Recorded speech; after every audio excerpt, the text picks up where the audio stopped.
britannique en jaune, un sacré pied de nez pour tous les Français. Comme la semaine dernière dans les Pyrénées, Christopher Froome a semblé voler dès que la route s'est élevée. Son deuxième succès sur ce tour, le Kenyan blanc se l'est construit en plusieurs étapes. D'abord en profitant de l'énorme travail de l'équipe Sky. À la peine cette semaine, les équipiers du maillot jaune écrèment le groupe des favoris. Andy Schleck, Cadel Evans, Alejandro Valverde, Romain Kreuziger ou Bok Mollema, tous sautent un par un. Désormais seul avec Alberto Contador, Christopher Froome allume alors un premier gros pétard. Assis sur la selle, dents serrées, le maillot jaune fait exploser l'espagnol de sa roue et s'envole dans le paysage lunaire du géant de Provence. Il revient tel une mobilette sur Nairo Quintana en tête depuis son attaque au pied de l'ascension. Les deux hommes collaborent, Froome prend le temps de récupérer, parle dans son oreillette avant de porter l'estocade, sorte de bouquet final. Son accélération à moins de 2 km du sommet est fatale aux Colombiens. Le maillot jaune file à grande vitesse vers la victoire.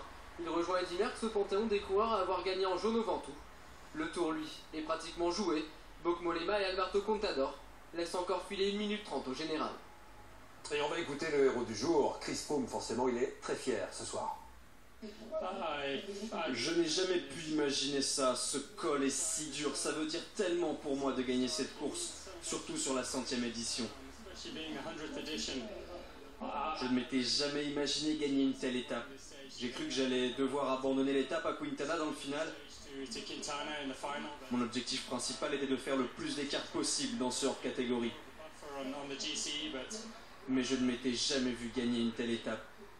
Je n'arrive tout simplement pas à y croire.